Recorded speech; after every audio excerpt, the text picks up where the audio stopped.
Welcome to the Blah Blah Show. I'm Jon Bowne on this April 18th, 2018 edition. Starbucks. What a monstrosity of ignorance. It's like a joke. It's like a bad joke gone wrong. Black guy walks into Starbucks, says racist, and immediately gets free coffee. Are y'all ready? About to get my free coffee. How you doing? Good, how are you? All right, I heard y'all was racist, so I came to get my free coffee. I saw that. Yeah, I heard you guys don't like black people, so I wanted to get my Starbucks reparations voucher. What's that? Is that a real thing? It's a real thing. I mean, I'll give it to you. I saw that on my Twitter last night. I was like, Yeah, I need a free I'll coffee. give you a free coffee. That's what I'm talking about. This is justice. Where was it? Philly. Philly? What? Are you serious? So there you have it. Reparations is now free coffee at Starbucks. And why? Because Starbucks will close 8,000 U.S. stores on May the 29th for racial bias training, i.e. white guilt racist training. And I'll explain that in a second. But if you're not aware of the story, Starbucks in Philadelphia had a couple of black men come into the store, sit down. One of them wanted the key to the bathroom or to use the bathroom. And the manager, like any other store in America, said, no, if you're not buying anything, you got to leave. And they didn't leave. They said they're going to wait on a friend.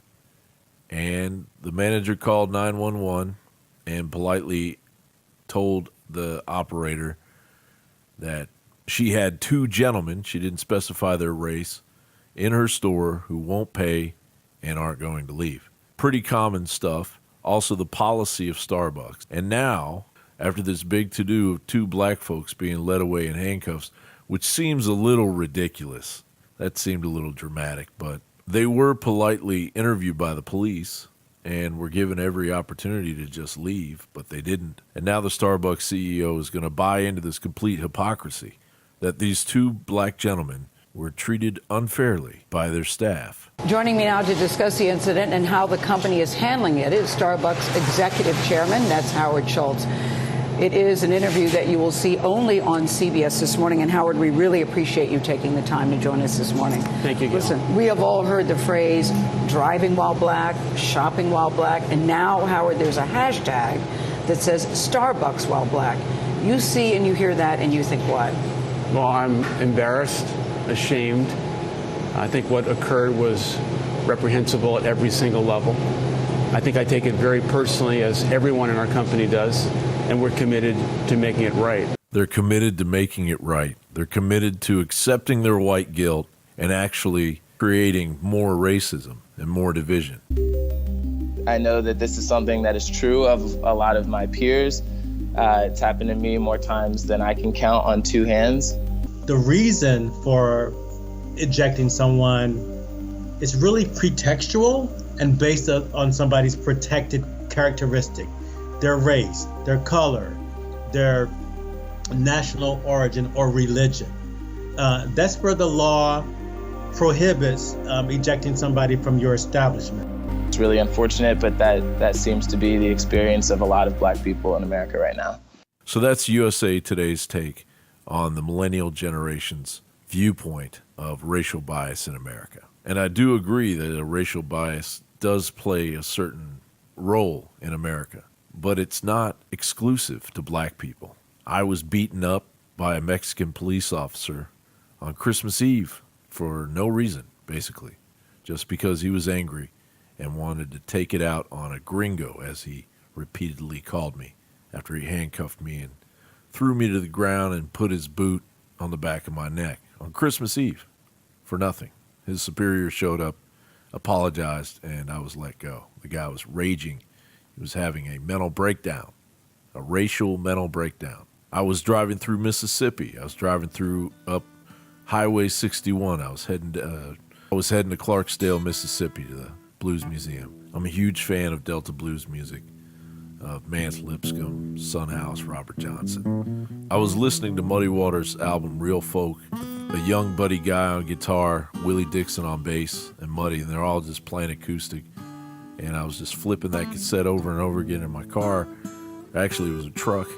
as I was driving through Mississippi. I was about out of gas, so I pulled over to this gas station that appears on the cover of a musician magazine with Robert Johnson sitting on the steps and all of the people influenced by blues behind him, including Eric Clapton and Keith Richards. I walked into that gas station, which actually had a small grocery in it, intending on explaining that when I started to pump my gas, that the gas began at $5, not zero, but at $5. So I was going to make that clear. Wasn't a big deal. I'm not sure if that's the toll that the Mississippi Highway 61 toll. I was standing in line, only white person in there, straight out of Austin, Texas, where there really isn't any racism, or there wasn't back during that time. No, you'd be very hard pressed to find it. Everybody got along and respected one another, and it wasn't about your skin color. It was about whether you were an a-hole or not. That's basically how you based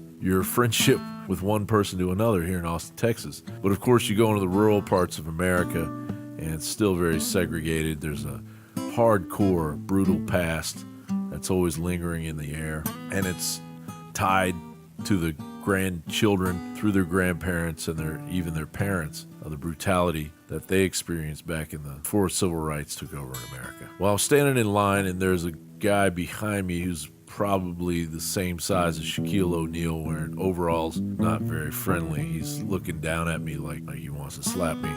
And then I look behind the counter, and this young black Mississippi girl, I would say, I was working the register, she turns around and stares at me as if, what the hell do you want? Which is interesting, because I'm sure this is what black folks go through when they go through, say, Eastern Kentucky. So I was experiencing the same thing. And so I said to her, the gas started at $5. I put 20 in, but it says 25, but I only put 20 in, just so you know. She leaned over, and the guy standing behind me got closer to me. She said, "Oh, so you want an ass whooping then?" I paid the Highway 61 toll, and I got out of there and made my way to Clarksdale and then to Memphis. But that just goes to show you that it's not exclusive. There is racism everywhere. It doesn't really matter what color you are in America. And you turn on the mainstream, the Mockingbird media, and they want to place everything in a box.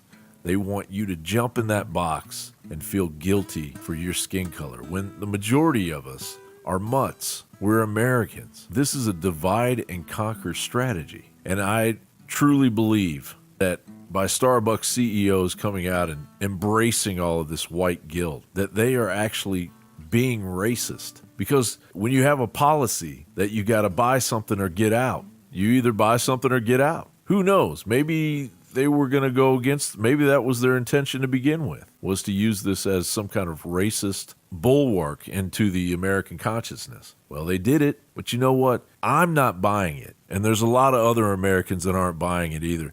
And they're black and white and this and that and the other. This division will not stand.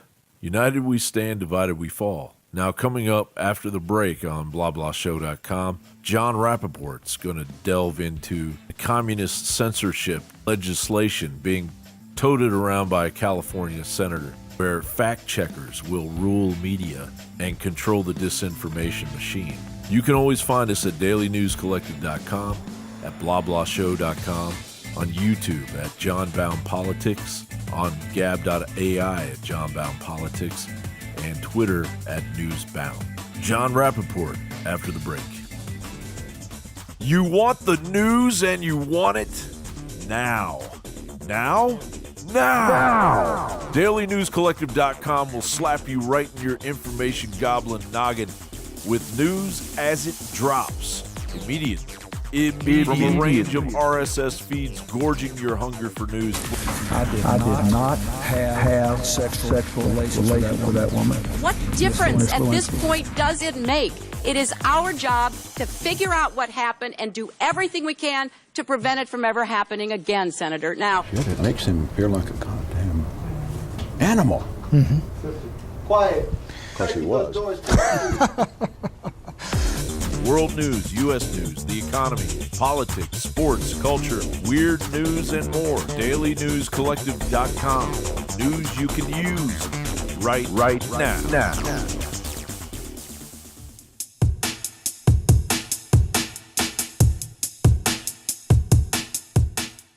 Jon Rappoport is joining me. He has worked as a freelance investigative reporter for over 30 years. Jon is also a painter, has some paintings in galleries in LA and New York. He's a graduate of the freedom-loving Amherst College in Massachusetts, and has a long-standing career, and we could all learn something from Jon. It's a good thing that Jon is around because he is a voice in the wilderness. Thanks for joining me, Jon. Good to be here, John. You just wrote an article, I think it was the article before the one that you just put up on nomorefakenews.com. It was about the California State Senator Pan.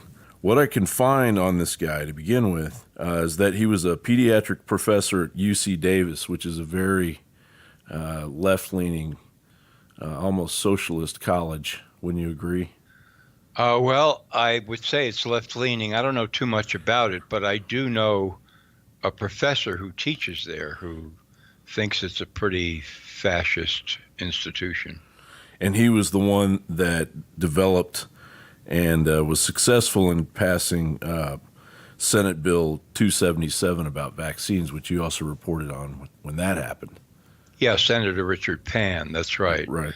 So he has a track record of certainly representing pharmaceutical interests, and now he's gone a step further, a big step, in introducing this new bill in California, Senate Bill 1424, which is all about the internet and what you have to do if you have any sort of internet-based operation in California, which he defines as social media. But when you read through the bill, you begin to see that he's talking about any sort of communication, really, over the internet, whether it's a website or a blog or it's a even an email. I mean, which is completely preposterous. Completely insane, yeah. And what he's basically saying is that you must have fact checkers, verified fact checkers, and that you have to vet everything you publish. And of course, there's no prescription for who these fact checkers are or how they're going to vet your material. But you must also provide warnings if there is fake news, which is another completely insane thing, because try to imagine that you're running a website out of California and you're running news stories yourself, and what are you doing? You're attaching labels to them that say this is fake news, but I'm publishing it anyway. I mean, the whole thing is just lunacy. Well, and the bureaucracy on top of it, being the fact checkers, that's a complete nightmare.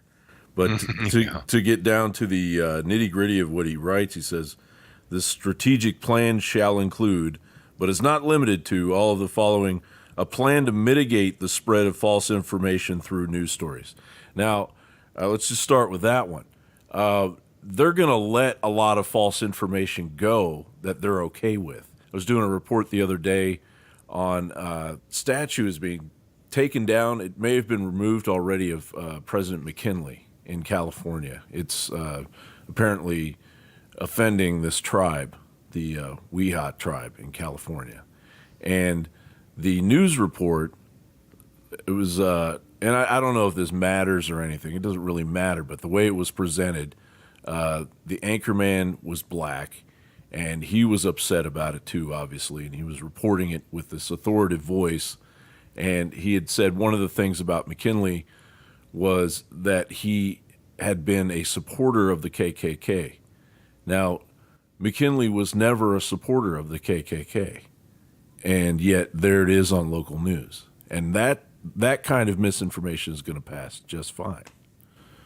Sure, and as you were saying, with the bureaucracy that this would imply if this bill ever passed, there would be no way that they could monitor and enforce law against all internet operations in California.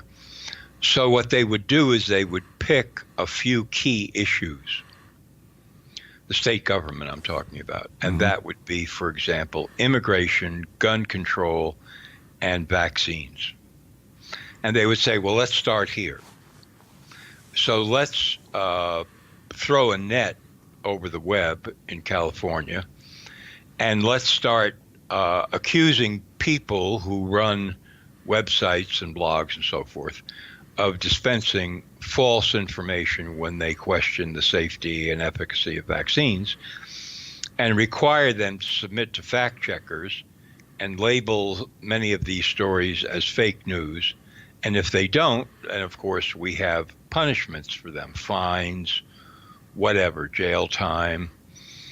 And of course, again, when you mention bureaucracy, for every law that's passed by any level of government, what happens next is the government agencies that the law applies to, in the sense that these agencies will enforce the law, they draw up a set of regulations. And then they don't have to go back to the legislature to get these regulations approved. They just open what they call a public comment period. They take in all the comments, they usually ignore them, and they go ahead with many cases, a draconian set of regulations that they assume are in concert with the law, and then they begin enforcing them. So that's how the thing would work in practice. They would come down very hard on people on a few issues, create a climate of fear, and then later on they would go after some smaller operations on other issues just to accentuate the fear.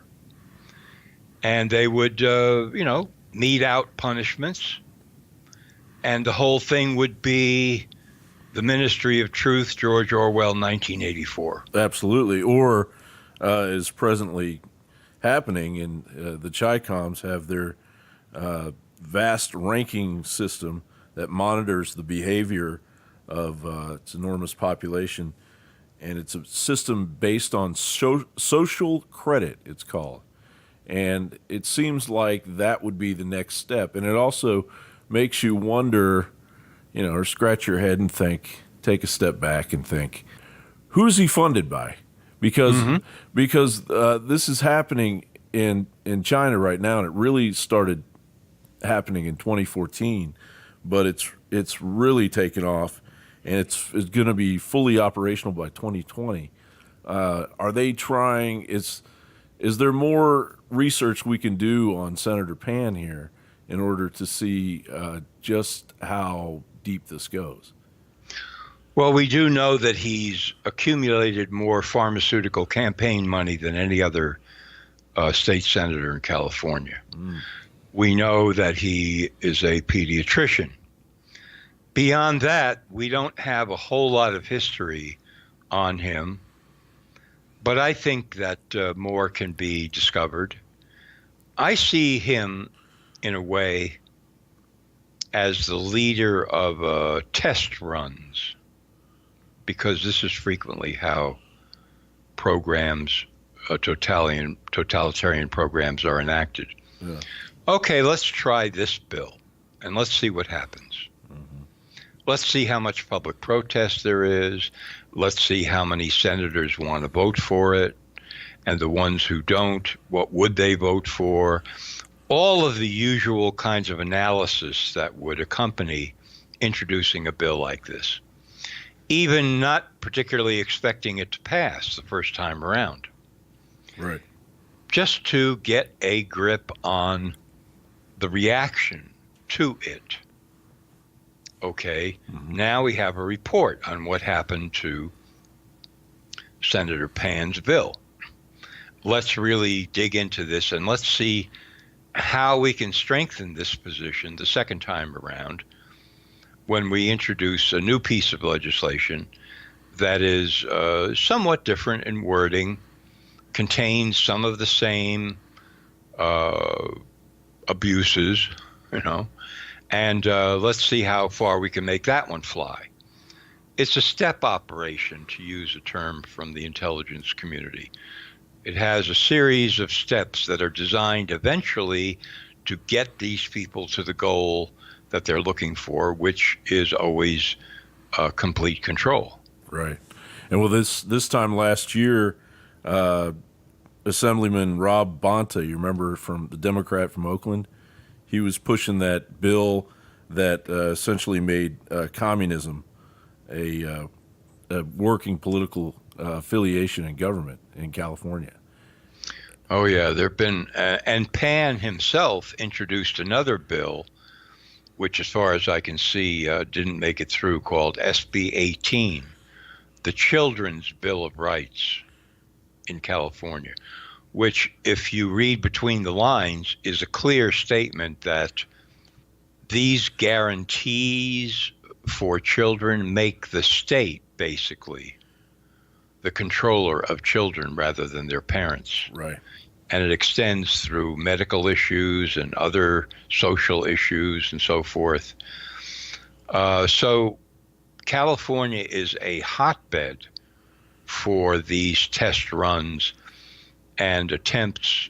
You know, the whole idea of making California, for example, a sanctuary state that would rebuff any efforts, any federal efforts to find and deport illegal immigrants. That in itself is a gigantic experiment to see how can one state stand up against the federal government on this issue, and what can be learned to keep the borders wide open. Yeah.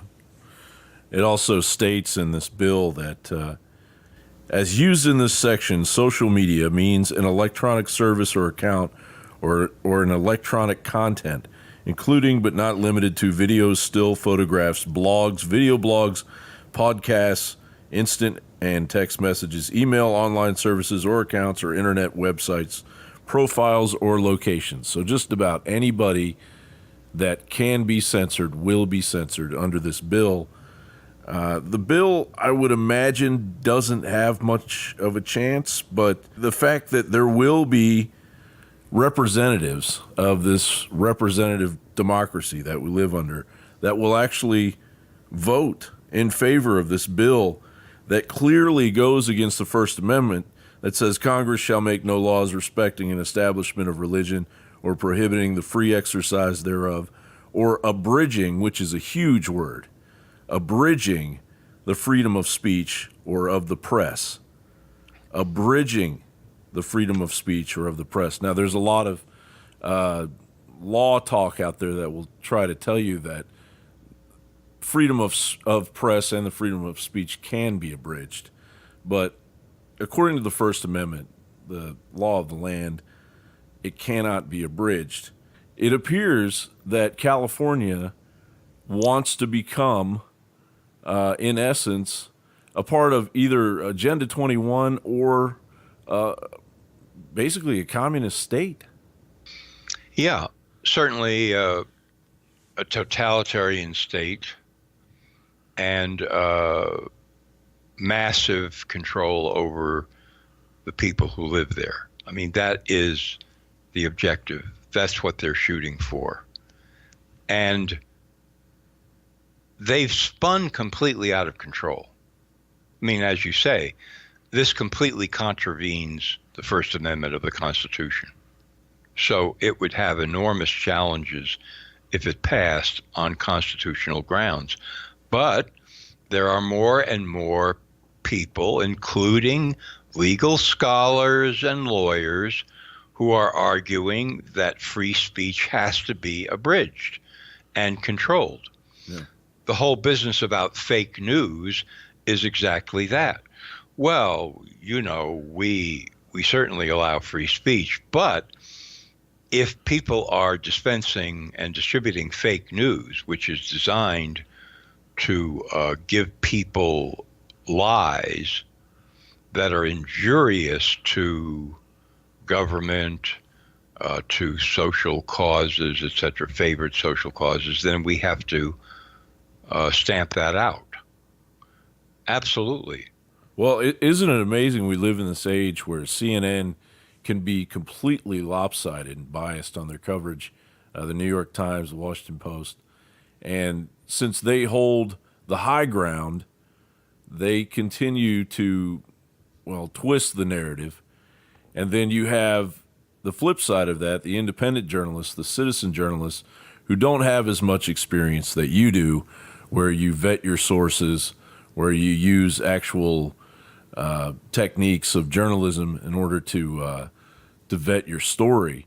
But they do, in some, probably most instances, the generation of their story comes from a true source. And of course, there's always going to be misleading fake news websites. There are always going to be people that really don't have their information correct, that are speculating, that have their own opinion, their own biased opinion.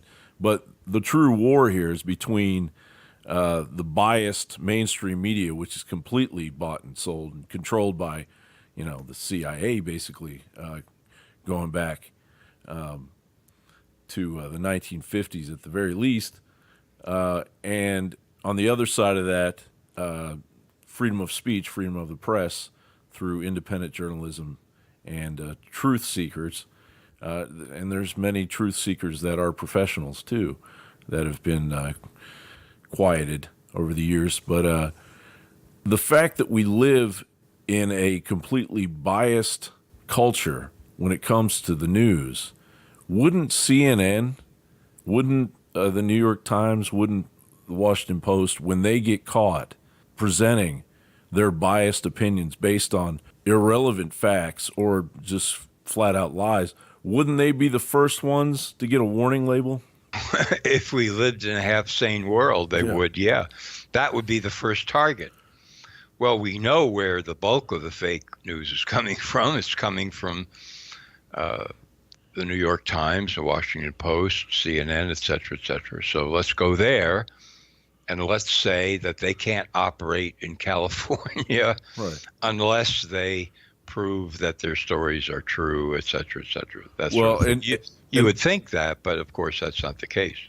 This army of fact checkers that have already, I think it's 10,000 strong now on YouTube. That was the last number they were talking about. But they're taking down all these gun sites. They've taken down a number of independent journalist sites, alternative news sites, health sites, simply based on their own opinion of what should, and it's not based on, I mean, a lot of these gun sites are basically gun safety sites. They're not promoting violence or, misuse of weapons, in school shootings. They're promoting using your gun safely, concealed carry, things that are protected under the Second Amendment, and they're having their voices shut down, and it's really it's a wake up call to America. It is, and usually the justification for taking down, for example, all these videos, is that they quote violate community standards, and then when you kind of inspect that phrase, you realize they're talking about their own community. Right. They're talking about Twitter. They're talking about YouTube. They're talking about Facebook. They're not talking about some suburban community outside Los Angeles. They're talking about their own biases and their own instructions as to how to behave and what to censor. Mm-hmm. It's a army of community organizers under Obama's reign that are continuing to push the envelope. It's amazing that people can't just sit back and enjoy the freedoms that we have. They want to keep pushing and pushing until it's going to be in their face. And that's the one criticism I have of the rest of us, is that we really haven't put it in their face yet. Because this senator, as a state representative, as a representative of our democracy, of our Constitution, on the floor in regards to the law of the land, shouldn't he be then taken somewhere and evaluated mentally? I know he's a doctor. He's obviously a very smart person. But shouldn't he be evaluated shouldn't is it? I mean, I know that sounds Orwellian too, but shouldn't there be some kind of? And the votes will eventually evaluate him, but it's why do we keep getting these people representing that have so much influence in order to do so much damage against the United States Constitution? Well, at the very least, you would think, again, if in a half-sane world, that his colleagues in the state Senate would immediately censure him. I mean, this is a familiar tactic that has been used in the past.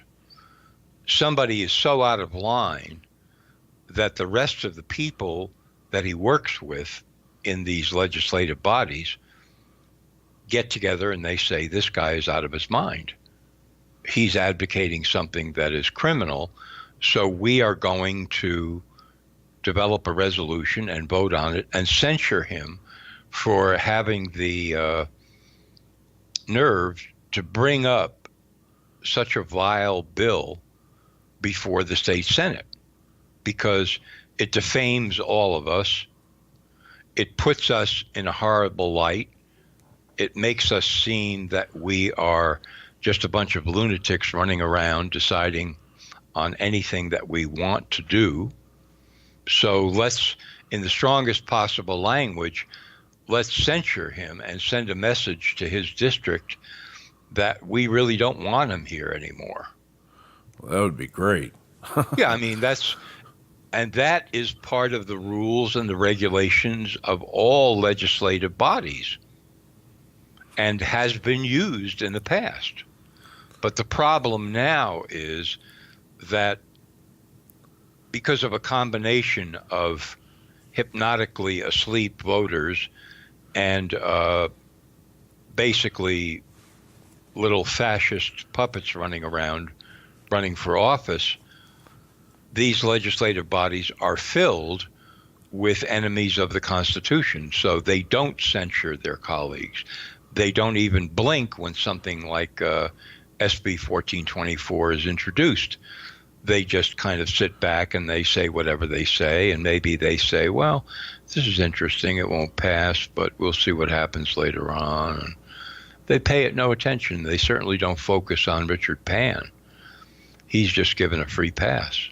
Right. And so that's where our power lies, is we need to get on the phone or email these fellow politicians of Senator Pan's and have them actually bring censure upon Mr. Pan's head, because this is a waste of taxpayer dollars. I know they like to waste a lot of taxpayer dollars in California, but this is I mean, this guy's he's just spinning around in circles, you know. This I was going to say something earlier about California because I used to live there for a long, long time.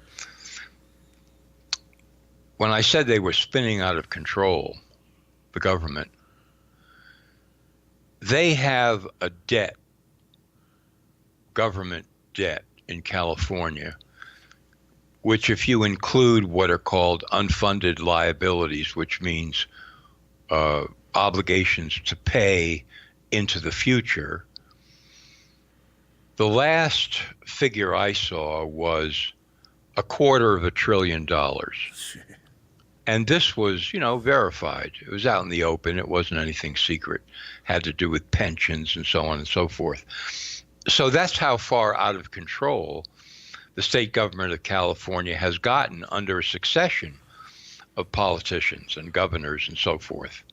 And yet at the same time, you've got the governor of California and you've got a majority of the legislature saying, we want to be a sanctuary state, which means we want to welcome in untold numbers of illegal immigrants. We don't care how many. There is no top figure that we're going to name after which we shut the door.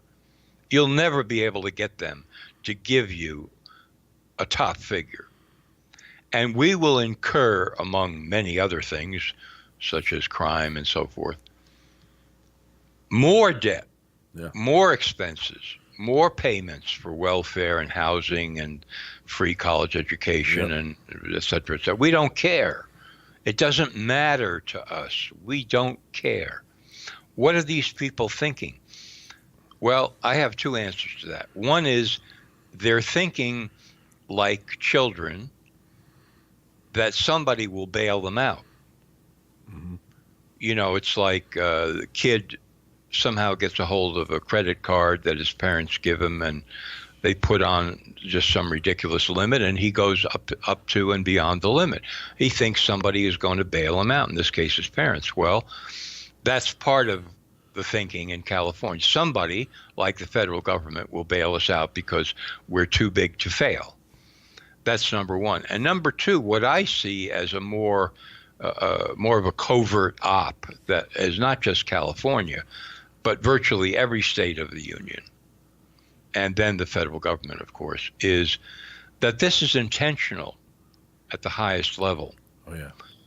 To wreck the economy to such a degree that the question of bringing in a new kind of currency, money, is not just proposed, but it can be framed as absolutely necessary for survival.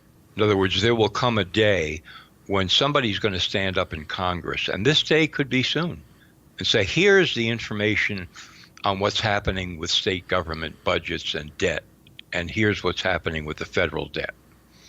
Now, what I'm saying to you is, this is insupportable. There is no way out, and you all know it.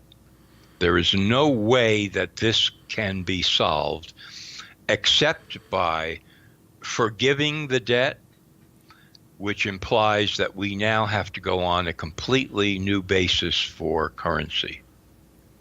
And that's the proposal.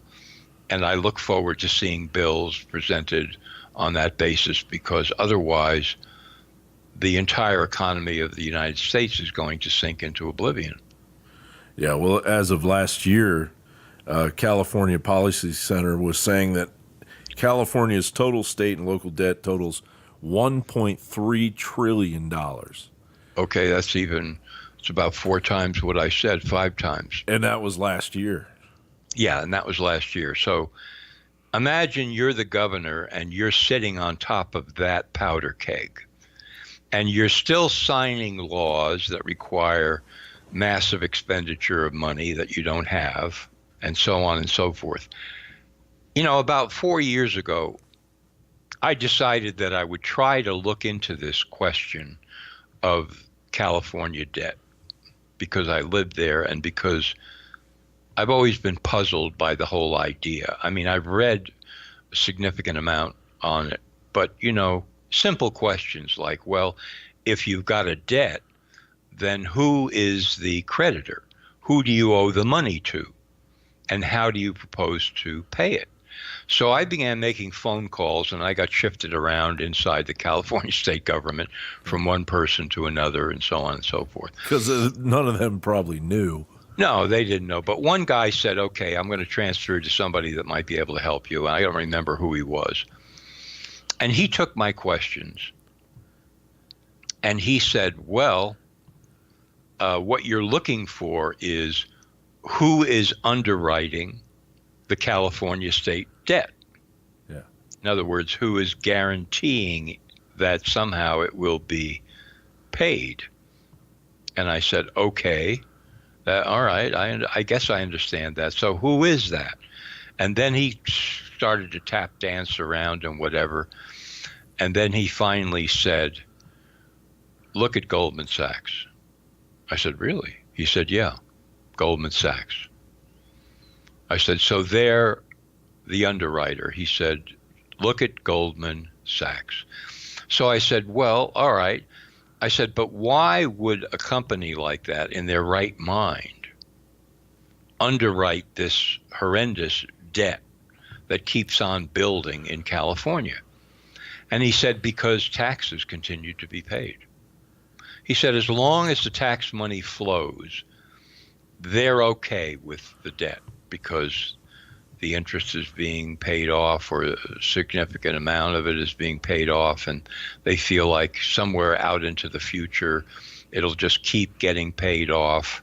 It's now, a sure massive credit card until it falls into the ocean. Yeah. Right. And I'm sure there's more to the story than that, but that was as far as I was able to track it. And it just showed me, okay, so an investment bank is basically controlling California. And therefore, whatever they want to happen politically in California when push comes to shove, if it's important enough to them, it's going to happen. Now, because they hold the purse strings. Would we be going out on a limb here by saying that Goldman Sachs is tied in with the United Nations, based in New York? Yeah, and Agenda 21 and the tech giants in Silicon Valley. And replacement migration, which exactly, which has totally failed in Europe, which is showing itself for what it is. It's as Islam explains, it's called a hijra. It's an attack to completely take over the population of another country. It's on purpose, and the UN has a program called replacement migration, which is essentially that.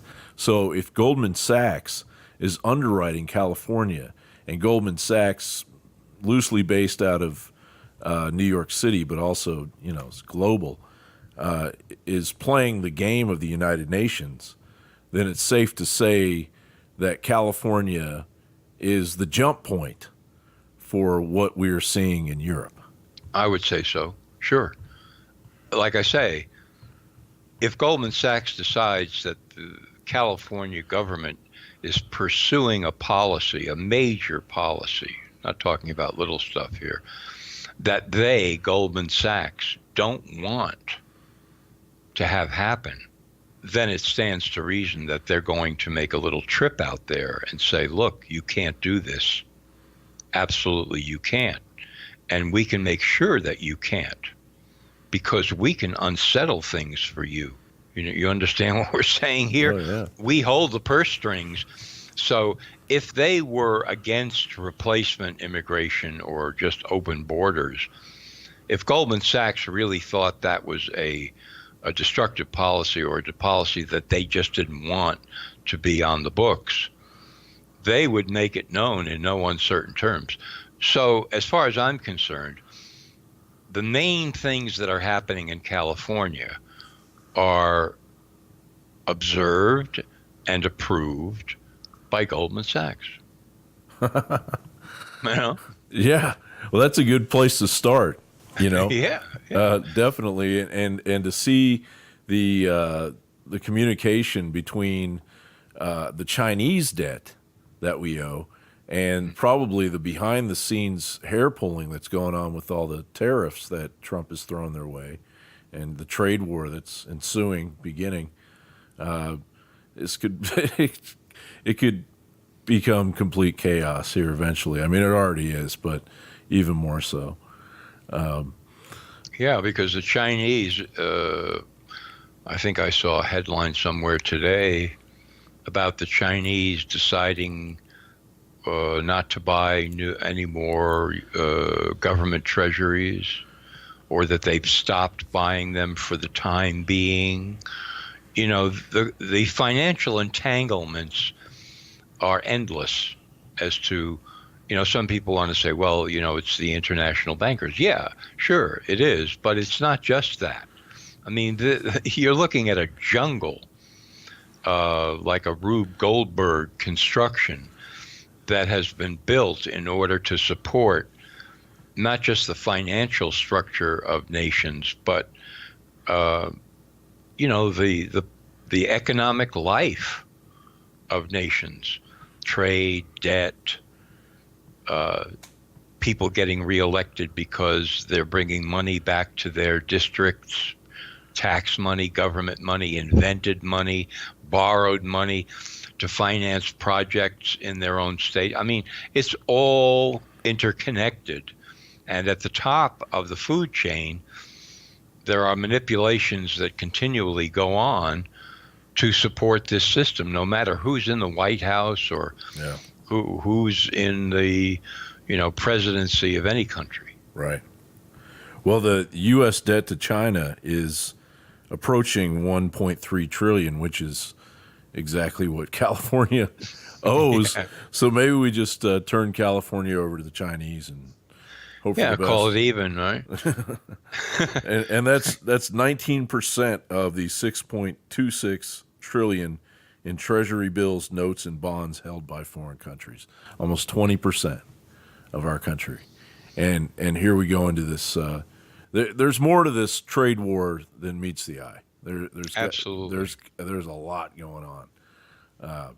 But Jon, I'll end it there. And it was a pleasure speaking with you. Always an honor to speak with you, and hope to speak to you soon. And we'll continue this discussion. Absolutely. Great to be here with you too, Jon, always. All right. Take care. You too. You can always find us at dailynewscollective.com, at blablahshow.com, on YouTube at JonBownePolitix, on gab.ai at JonBownePolitix, and Twitter at NewsBound.